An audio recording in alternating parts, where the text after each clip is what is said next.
You need to take those cameras down, Mr. Ellery. They're making your neighbors uncomfortable. Denise Lamont didn't blink when she said it. Her arms were folded across her HOA-issued windbreaker, like she was delivering a verdict. Not a request, not a concern. Just another ruling from her self-appointed throne. She stood at the edge of my driveway like it was her kingdom, not mine. I kept my voice level. That camera caught someone using a master key to enter my house yesterday morning, while my mom was in the shower. Her smirk faltered. If you've ever felt that surge of power when standing up to bullies, hit subscribe now. This showdown is about to become a masterclass in fighting back. I'm Marcus Ellery, Cyber Forensics. Built my career identifying false positives in federal surveillance audits. I specialize in knowing what's real and what can hold up in court. The house behind me isn't just where I grew up. It's where my mother lives now, alone. Since the stroke took my father last spring. Since the break-in 2 months ago that left her too scared to sleep with the windows open. That porch camera, I installed it myself. Wired the system into my private cloud, with redundancy on cold storage. The front magnolia tree still wears the wind chime my dad hung when I was 8. Every time it clinks, I remember why I'm here. And yesterday, that camera recorded our HOA president using her master key to open our front door. No knock, no emergency, just walked in. You don't need to worry about that, Denise added, trying to recover. It's authorized use, emergency welfare check. My mother had just stepped into the shower. That's not welfare, that's trespassing. She turned to leave, already rehearsing whatever lie she planned to file in the next board meeting minutes. But I had already pulled up the footage, already run the timestamp verification, already uploaded a secure copy to a legal evidence locker with metadata intact. Where are you watching from? Because this story doesn't start with a violation. It starts with someone thinking they wouldn't get caught. You don't know how fast your heart can freeze until you hear your mother say, "Marcus, someone opened the door." You don't understand what it's like to sprint across tile barefoot, to yank open a security console and hope your worst thought isn't real. But there she was, Denise Lamont, in full frame, eyes scanning the room, then closing the door like nothing happened. I sat on the couch after that, shaking. Not because I didn't know what to do, but because I did. See, I didn't install those cameras for show. I built the network for resilience. No blind spots, no local overwrite, no plausible deniability. So, when Denise gave me that smile today, the one she gives when she thinks you're powerless, I smiled back. Because I've already filed the incident with the district court's digital intake system, because I know how to chain evidence, because I'm not just a homeowner, I'm a son. And this house is the last place my father ever fixed with his own hands. The swing on the porch, the gravel path he laid before his hands started shaking. And now, the woman who fined him for repainting the mailbox 3 years ago without approved color swatches just walked into our home like we don't matter. She thinks the board gives her immunity. She thinks no one will question the logs. She thinks the system protects her. But I don't need to play by her rules. I built my own. And by the time she finds out who she really crossed, it'll be too late to pull those logs, too late to silence the others, and too late to smile through her teeth like this never happened. Because this time, the system is watching her. I didn't expect silence to feel so loud, but it echoed through every porch I passed that afternoon. Curtains shifted just barely when I walked by. Lawnmowers hummed to avoid eye contact. And on every gatepost, mailbox, and stucco arch, the same brass emblem gleamed under the sun. Rosemead Preserve HOA, integrity through order. They should have engraved fear through fines.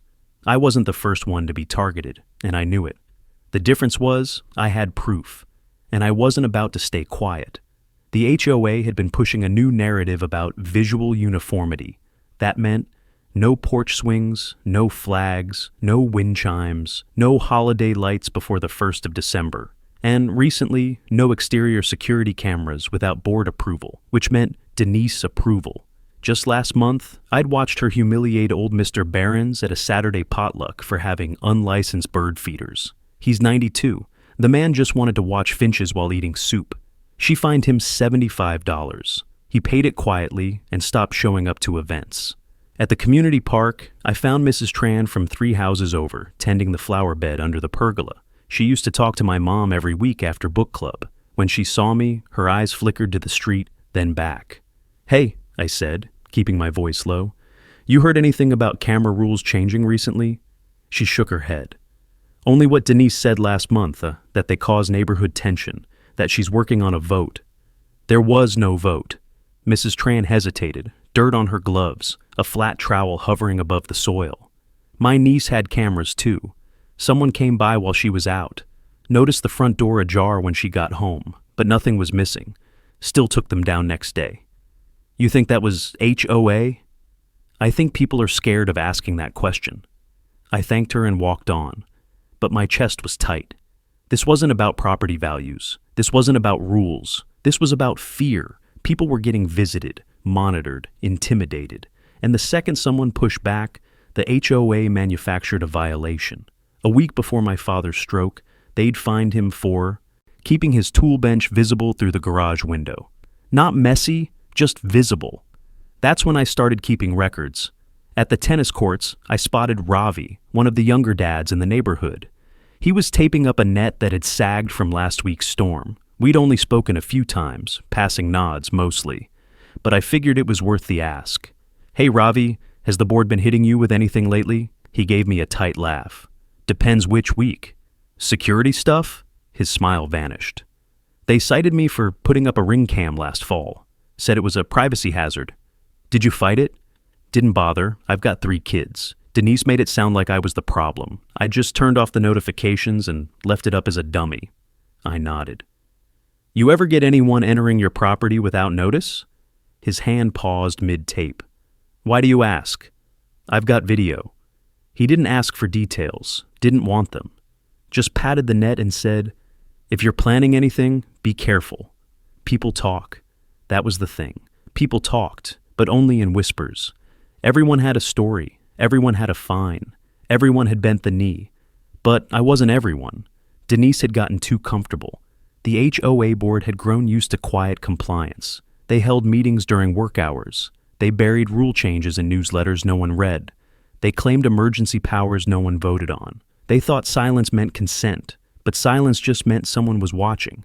I wasn't going to make a scene yet, not until the chain of custody was airtight, not until I'd confirmed the timestamps and synced every log from my system.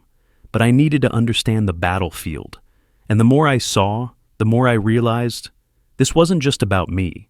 This was a pattern, a system of quiet abuses dressed in bureaucratic wording, a network of passive threats enforced by fines and fear. And when systems get exposed, when you shine a light on them in front of the right authority, they crack. All I had to do was follow the patterns, pull the threads, and make sure the right people were watching when it unraveled. Drop a like if you've ever wanted to stand up to unreasonable rules like this, and subscribe to see how this strategy plays out. The HOA meeting that night smelled like burnt coffee and tension.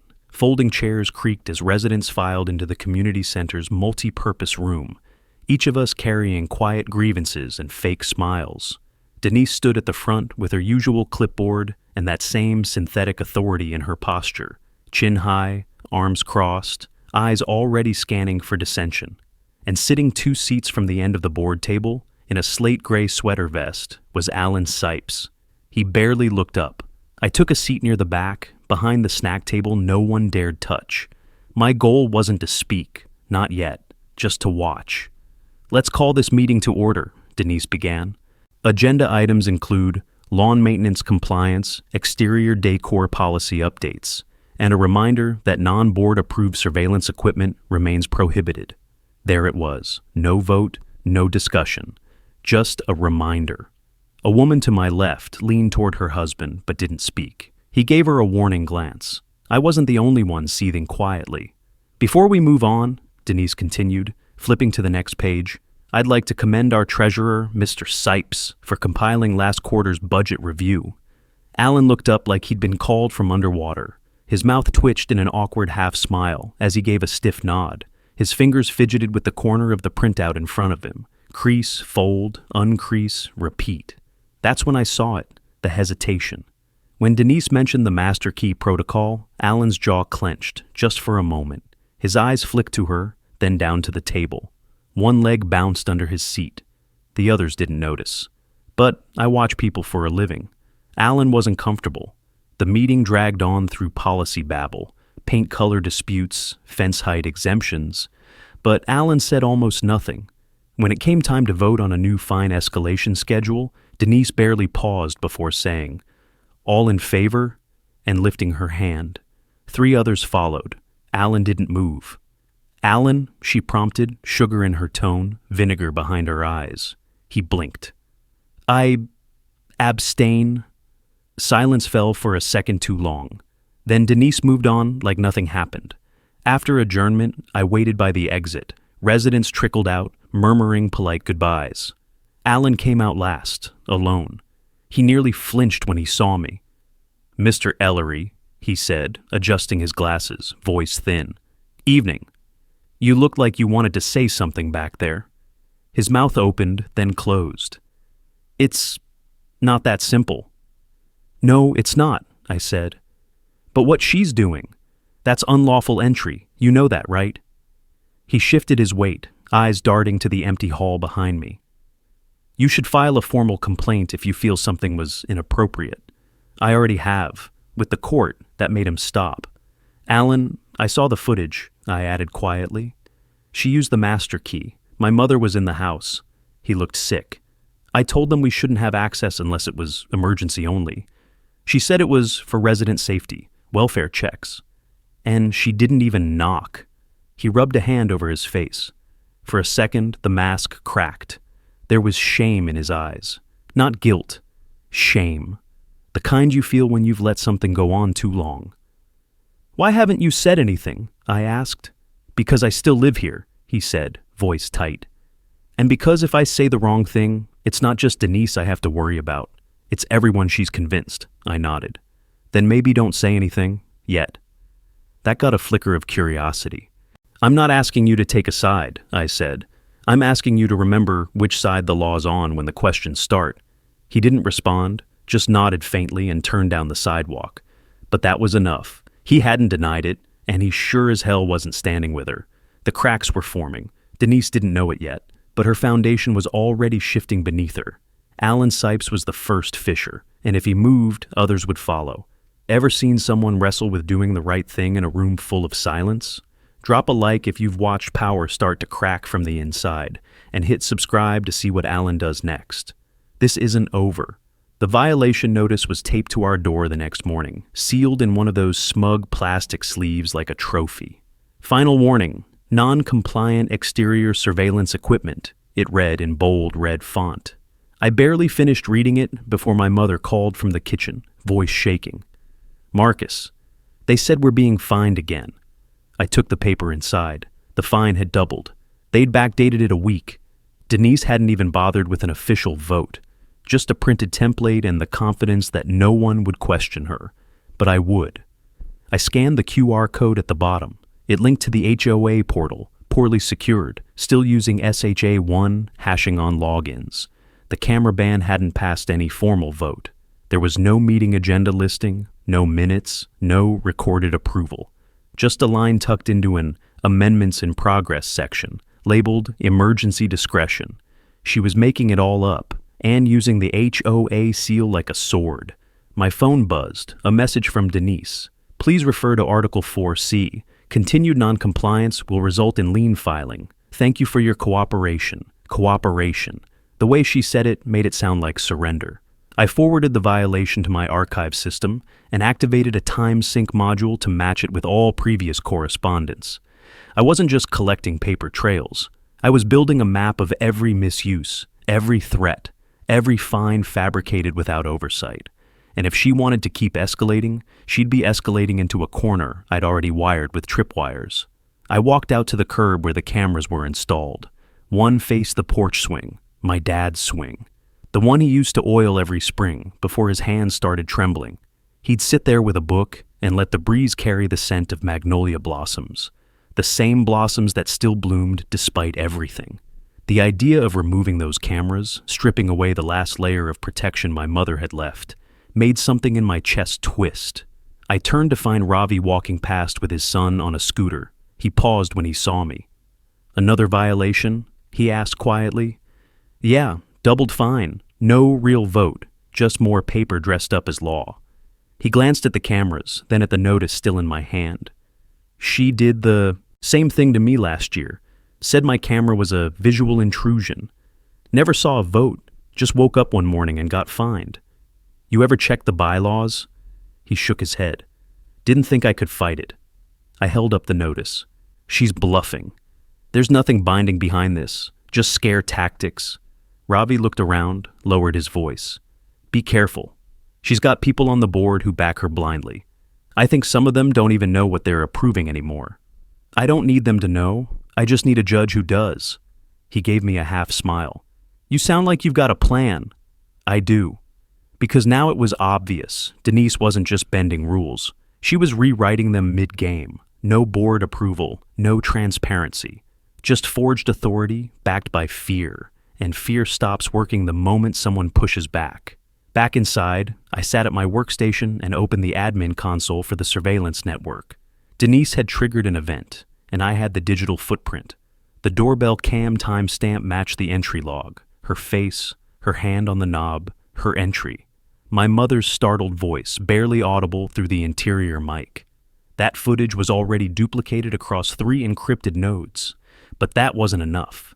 I needed to verify how many times she'd done this, to us, to others. I reached into the secure third-party lock system, cloud-based, HOA-wide. A weakly protected API key exposed just enough metadata to be useful. Access times, key signatures, device IDs. And there it was. Master key ID 001 used on our lock at 6:14 a.m. Also used at 6:31 a.m. on a unit across the block.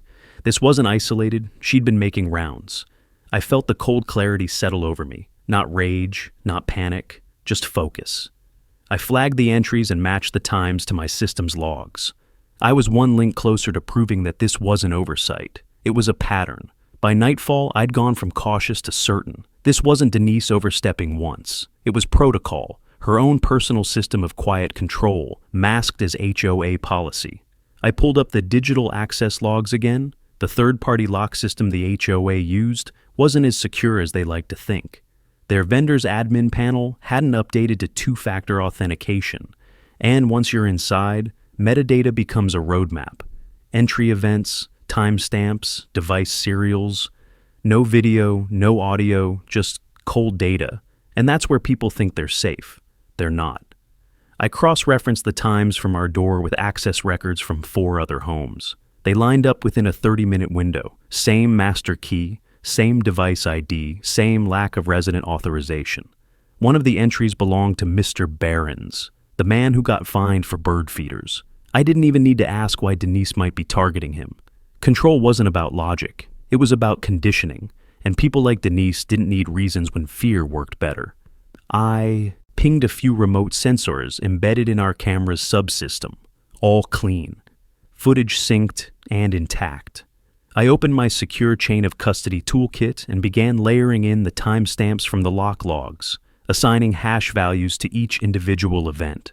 No gaps, no breaks, no edits. Evidence only works when it's undeniable. And by morning, this wouldn't just be proof, it would be court-ready. A soft knock tapped against my office door. "Come in," I said, already minimizing windows. My mother stepped in, wrapped in her favorite shawl. She looked smaller lately, like the walls had crept in closer these past few months. Her fingers curled around a mug of tea. "I heard you pacing," she said gently. I nodded toward the monitors. "I'm tracking system access, cross-verifying lock entries." She blinked slowly. "You sound just like your father when he'd talk about electrical loads and generator loops." I smiled faintly. "He liked things that made sense. He'd be proud of you, you know. He always said you didn't miss a thing." I hesitated. "Do you remember what time she came in that day?" Her face tightened. "I was in the shower. I heard the door open and I thought, maybe you forgot something, but then I heard nothing. No footsteps, just quiet. I stayed still." I clenched my jaw. "That's not okay. None of this is." "I know," she said. "But you're fighting back in the right way. I can see that."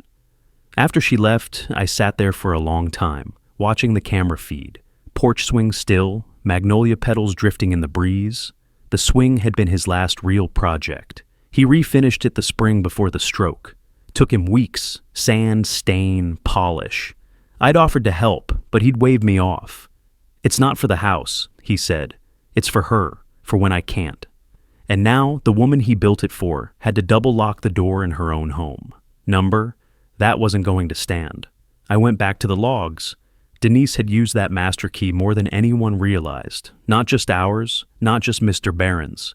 Over a dozen entries matched her known routines. Morning inspections, midday drop-ins, no approvals, no emergencies. Just quiet authority in action. And every single one had a digital trail. I compiled the data into a forensic report. Metadata hashes, timestamps, cross-device comparisons, all formatted in an admissible standard, all pre-staged for secure legal transmission.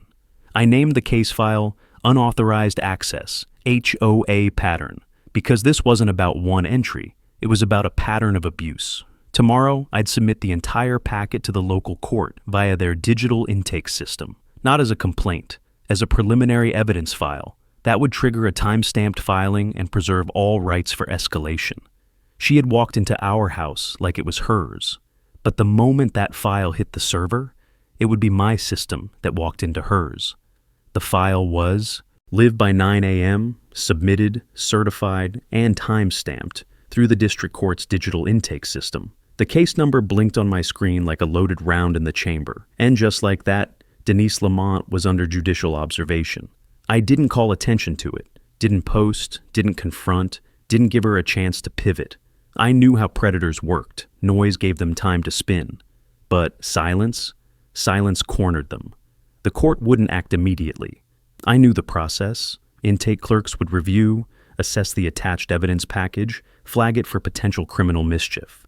If they saw what I'd compiled, and they would, it wouldn't take long for a notice to be generated. And once that happened, the narrative would shift from HOA policy to criminal procedure. I returned to the kitchen where Mom sat at the table, folding dish towels she didn't need to fold. Busy hands were her shield when she felt unsafe. "There's something you need to know," I said, sliding the laptop across. She adjusted her glasses, squinted at the screen. "Is this—" The report submitted. Everything. Lock logs, camera footage, system metadata. "It's real now. Official." She exhaled, long and quiet. "Will it protect us?" I nodded. "Legally, yes, but we need to be careful until the summons goes out. Denise doesn't know what I've filed. If she gets tipped off too early, she'll bury it under paperwork." "Or retaliate," she said quietly. "I don't think she'll risk another entry, not now. But she might escalate fines, start rumors, try to isolate us." Mom's eyes drifted to the window. "They used to bring casseroles, you know. After your father passed, she did too. Said the board would look after us." "They are," I said flatly, "like a wolf looks after a lamb." I needed air. Outside, the neighborhood was unusually quiet. No lawn crews, no dog walkers. The tension sat thick over the sidewalks like heat. Denise's house sat 4 doors down. Her SUV was in the driveway, the same one that showed up on footage the morning she entered ours. The urge to confront her gnawed at me, but I held it. Court first. Exposure later. Ravi texted around noon. "Got another notice today. Fine doubled for side-facing doorbell cam. Never had one." She was trying to push harder, faster. Maybe she sensed the ground shifting. Maybe she didn't. Either way, I responded, "Keep it. I'll show you something soon." Then came the sound I didn't want to hear. A knock at the door. I checked the porch camera first. Not Denise. Alan. I opened it cautiously. He held a folded paper in one hand and looked like he hadn't slept. "Can we talk?" I stepped aside. He sat gingerly on the edge of the couch, hands trembling just enough for me to notice. "I got a copy of a fine issued to someone 3 blocks down. It listed me as the approving officer." He swallowed. "I never signed. Let me guess. It was issued under emergency surveillance regulation?" Alan nodded. "I went through the internal system. Denise's admin privileges let her post fines using any board member's name. I didn't realize it was being done under mine." I sat across from him, hands folded. "Why are you telling me this now?" "Because it's spiraling, and because I saw the court notice. She hasn't. But I have access to alerts. The moment your evidence packet hit the database, a duplicate notification went to her email. I sat upright. So she does know? She will within the hour. That changed the timeline. What happens next? He asked, voice low. She'll either try to cover it up or double down, but she can't erase digital records, and I've already made 3 backup filings. Alan's fingers gripped the paper. I didn't sign up for this. I thought I was just helping manage landscaping budgets. You can still fix this, I said, but not halfway. You either testify when it lands in court, or you go down with her. He stared at the floor, then nodded, just once. I'll be ready. As he left, I closed the door behind him and turned back to the porch monitor. The magnolia tree swayed gently in the breeze. The swing creaked, empty but steady. And I knew then, this wasn't just about protecting a home. It was about reclaiming the space where we were supposed to feel safe. Would you testify if it meant standing up to someone abusing their power? Drop a like if you'd want someone like Alan on your side, and hit subscribe to see what happens when Denise realizes she's been exposed.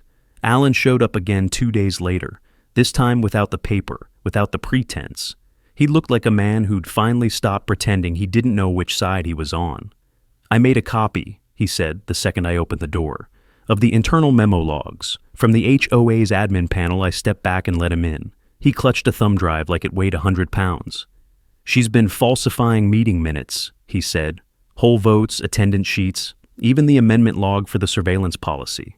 There's no record of approval because there was no approval. She typed the enforcement clause herself, never even brought it up to the board. I took the drive gently, plugged it into my isolated analysis rig. No internet, no auto-sync. The files came up clean, metadata intact.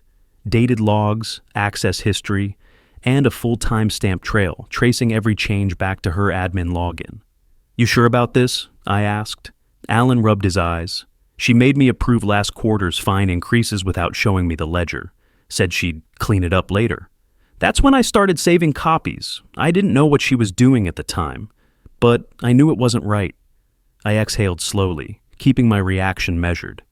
You've just confirmed she forged authority and used it to issue violations, fabricate rules, and enter private homes. You realize what that means in court? He nodded. It means she's not just overstepping, she's committing fraud. And there it was, the words he'd been avoiding since the first HOA meeting. I looked at the drive again. Can you testify to this? He hesitated. Then, if it comes to it, yes. Not if, I said. When? Because now it wasn't just my footage. It wasn't just lock logs and camera pings. It was testimony, inside access, a cooperating witness with direct knowledge of the fraud. This wasn't a case anymore. It was a takedown. Alan leaned back on the couch like something had finally been pulled off his chest. He glanced toward the front window, toward the street, then looked back at me. She's not going to take this quietly, he said. She has friends on the board, people who'll call this a vendetta. I'm not worried about politics. I'm worried about facts. Then you're going to need more than just me, he said. You're going to need a list of everyone she's fined under fake policies. You have one? Not yet, he said. But I know how to find it. He stood, his movement steadier now. Check your email later tonight. I'll scrub what I can before I send anything. She's paranoid, but not careful. He left without asking for anything in return. No favors, no protection. Just a quiet nod before stepping into the evening light. The door clicked shut behind him, and I felt the weight of what he'd just done settle in the room. I sat down, staring at the thumb drive like it was the first domino. Because it was. I loaded the files onto my forensic chain, adding Alan's digital trail to the legal repository. I matched dates from the HOA portal with timestamps in the master key access log. Sure enough, the entries that authorized door checks were entered minutes before the key was used, and always by her. Denise wasn't just bluffing. She was building a lie in real time, assuming no one would look closely. She didn't expect anyone on the inside to crack. She definitely didn't expect Alan, and now that he had, it was over. The wheels were already turning. My court contact flagged the metadata as valid, and a supplemental motion was triggered automatically. Denise would receive her formal notice of complaint within 72 hours. The best part? She wouldn't even know where the evidence came from until the hearing. The house was quiet again. My mother had gone to bed early, her door cracked just enough to let light spill onto the hallway.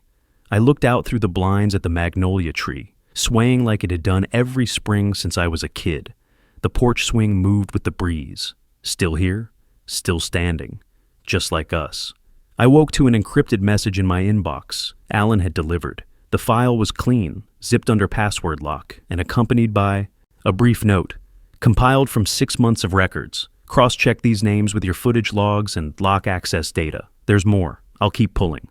I opened the file in my forensics rig, letting the console parse the data in layers. It was a spreadsheet. Names, violation types, timestamps, and fine amounts. But what mattered wasn't the charges. It was the pattern. Dozens of residents fined for non-existent infractions, all entered under a hidden admin alias Denise had quietly created for emergency governance. The name of that alias? Admin Patrol Override. Every entry tied back to Denise's master key logins. I leaned back in my chair, letting it sink in. This wasn't isolated abuse. This was engineered. She'd built a system that gave her silent access and authority, bypassed board votes, and left paper trails only she could interpret, until now. I uploaded the data into my trial brief structure. The chain of custody binder I'd been building for weeks was finally ready to close.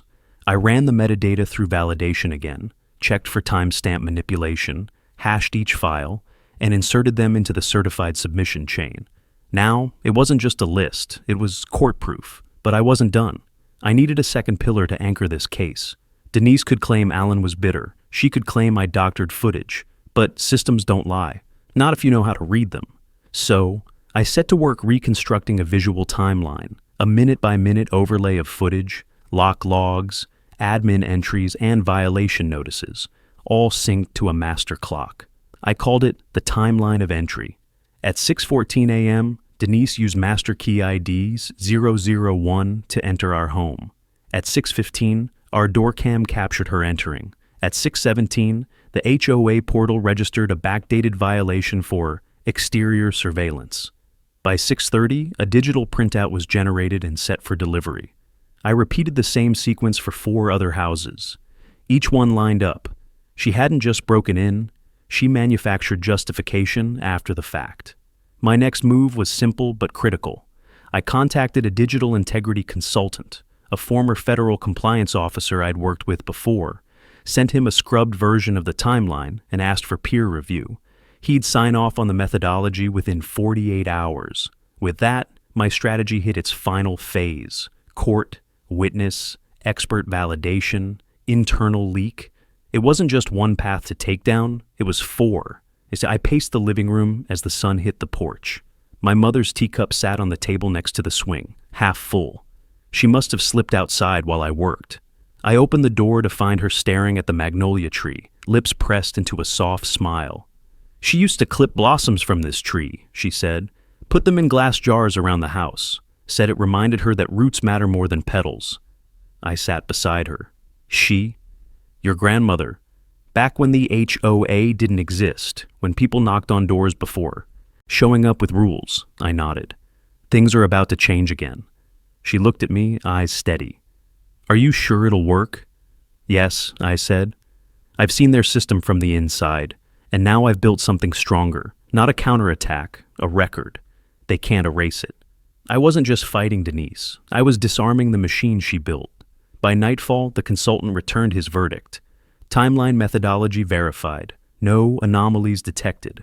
That meant I could attach expert certification to the file before the court hearing. That meant Denise's legal counsel, if she had one, would walk into discovery with no room to maneuver. And that meant the HOA would finally be held accountable for pretending policy was law. I logged into the court system and queued the final submission packet. There was no drama, no flourish, just quiet certainty as the status bar reached 100% and stamped a filing ID on the screen.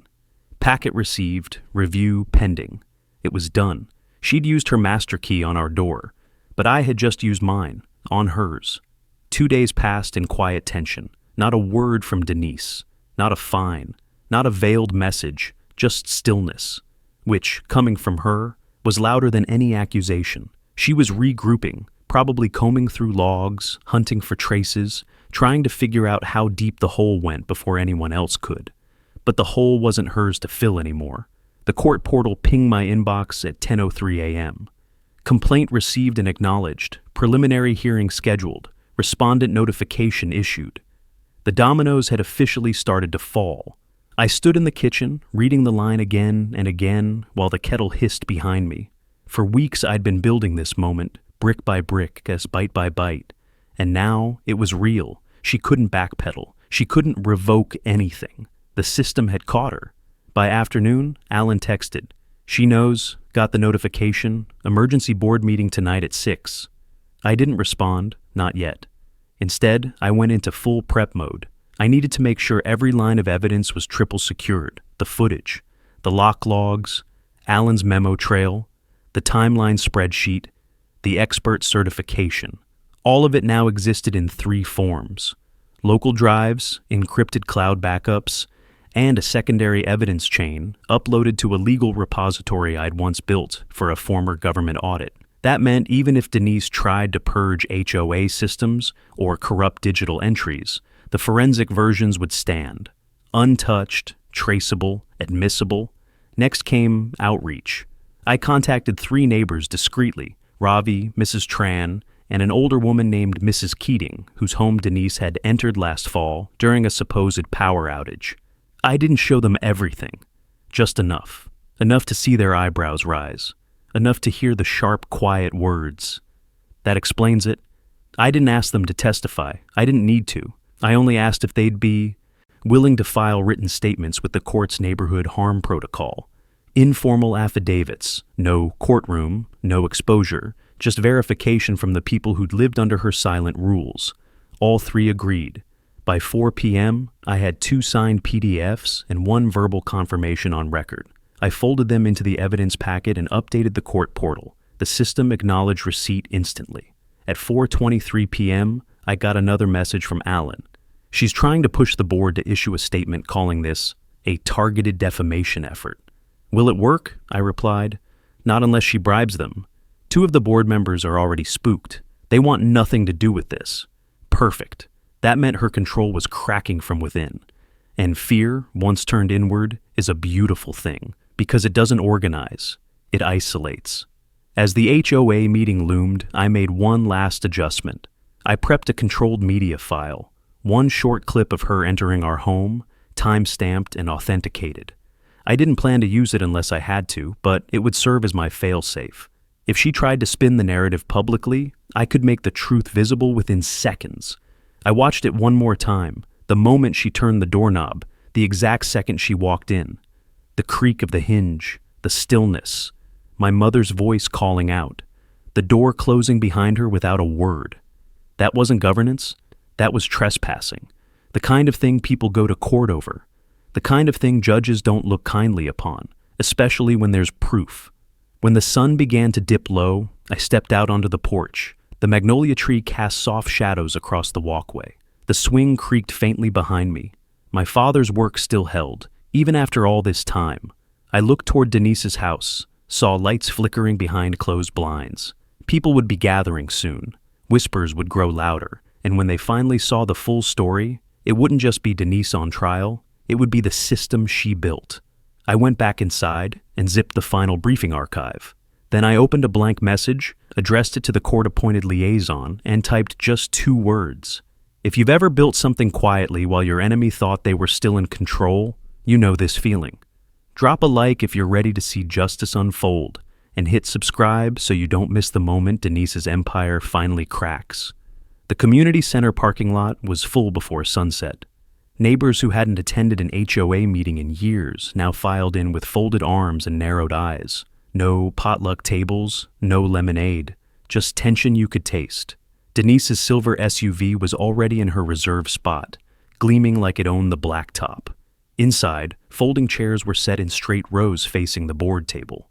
Denise stood at the center, flanked by the 4 remaining board members, 2 of whom looked visibly uncomfortable. Alan wasn't in his usual seat. I scanned the room, nodded to Ravi, who nodded back. Alan sat 2 rows from the front, head down, a man waiting for lightning to strike. Denise cleared her throat.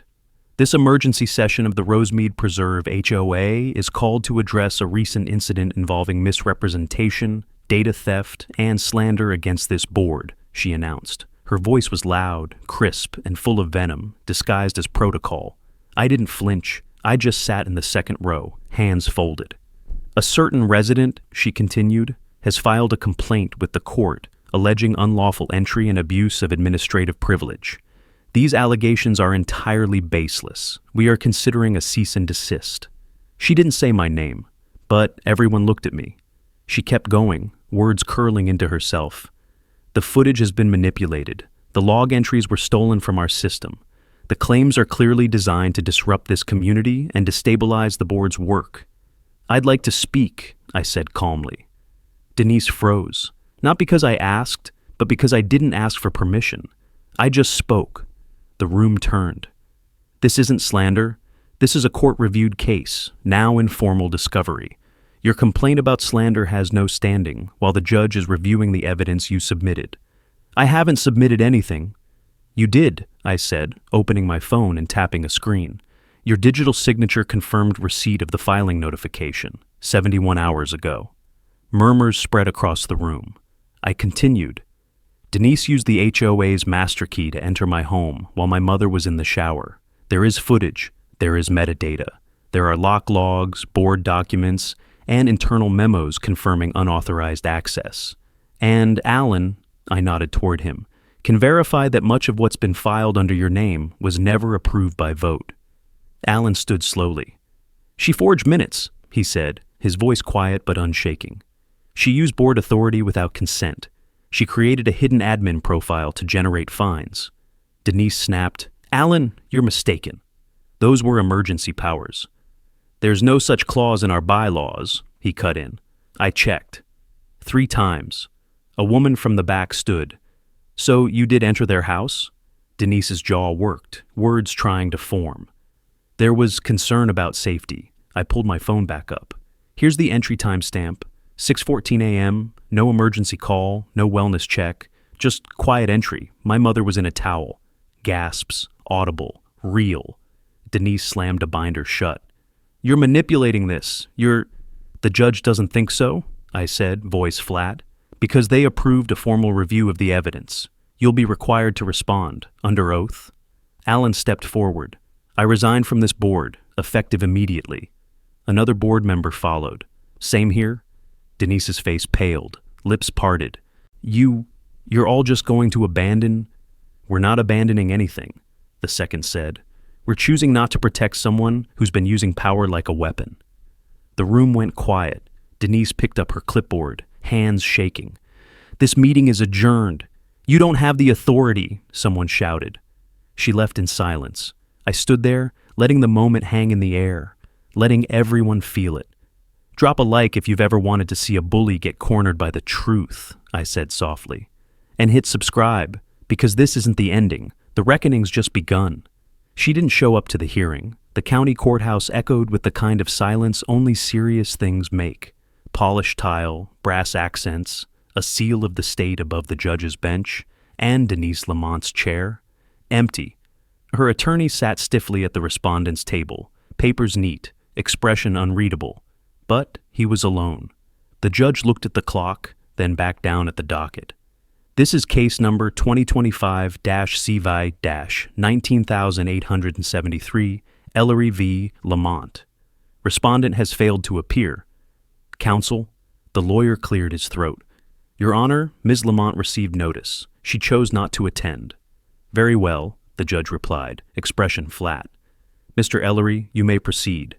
I stood slowly. My hands didn't shake, not today. I am submitting into record digital footage, forensic lock access logs, system metadata, and a corroborating witness statement from a sitting board member. The evidence documents unauthorized entry into my home on April 14th, as well as a broader pattern of falsified HOA violations. The judge nodded. And you've attached expert verification of the data integrity? Yes, Your Honor, peer-reviewed and digitally signed. The clerk took the drive from me, inserted it into the evidence system. Behind her, the main monitor flickered to life. It played the clip. Denise, 6:14 a.m. Entering my house, no knock, no call, no permission. My mother's startled voice echoing from the hallway. Then silence as the door closed behind her. I heard a few people in the gallery inhale sharply. Even the opposing counsel blinked, jaw clenched. The judge turned to him. "Would your client like to respond to this?" The attorney stood, uncomfortable. "I believe she'll reserve comment until a formal defense can be filed." "I see," the judge said. "Unfortunately, civil procedure doesn't allow for selective silence in response to direct evidence. Given the strength of the submission and lack of contradiction, the court finds preliminary merit in the complaint." It was said without drama, no gavel slam, just a line that meant everything. Denise had just become subject to legal action, not as a board president, as a defendant. The judge continued. "A formal injunction will be issued preventing the respondent or any HOA acting under her direction from issuing new citations or entering private properties until resolution. We'll schedule full evidentiary proceedings within 30 days. Alan, sitting 3 rows back, looked like he'd finally taken his first full breath in months. After the hearing, I stepped outside into the late afternoon sun. The courthouse steps buzzed with low murmurs. A few of the neighbors who'd come for support approached, cautious, almost reverent. "That was real?" Mrs. Tran asked. "The footage?" "Every frame," I said. "I thought no one could touch the board," she whispered. I looked at her. They weren't the board. They were just people, and people don't get to walk through doors that don't belong to them. Ravi joined us, hands in his jacket pockets. Word's spreading fast. A few folks are already drafting a petition to audit every citation from the last 2 years. "They should," I said. "This wasn't just about us. She made fear into policy. That ends today." We didn't cheer, didn't celebrate. We stood quietly in the sun, like survivors. Like people who'd finally seen what shadows look like when the light hits them just right. And then I went home. My mother was waiting on the porch swing. The magnolia tree rustled overhead, petals falling like slow rain onto the steps. She didn't ask how it went. She just handed me a glass of sweet tea and said, "The chimes didn't ring while you were gone. It was quiet." I looked up at the wind chime my father had hung, still swaying gently. "It's going to stay that way," I said. "No more footsteps we didn't ask for. No more keys we didn't give." She nodded once, and I realized that house wasn't just defended. My mother didn't ask what came next, and I didn't need to say it. We sat there on the porch swing, her with her tea, me watching the street that had, for so long, felt more like enemy territory than home. For the first time in months, I didn't have to monitor motion alerts or double-check the lock status on my security app every few hours. The system still ran, but tonight it was quiet by choice, not defense. A hummingbird hovered near the feeder, wings a blur. My mother reached up and stilled the wind chime with 2 fingers. "I just want peace," she whispered. "You've got it," I said. "You earned it." Because it wasn't just about taking Denise down. It was about taking back everything she made us feel we had to ask permission to keep. Privacy, security, space, dignity. A car pulled up across the street. Alan stepped out, not in uniform, not in nerves, just in jeans and a flannel, carrying a clipboard. I met him halfway. "She's gone," he said quietly.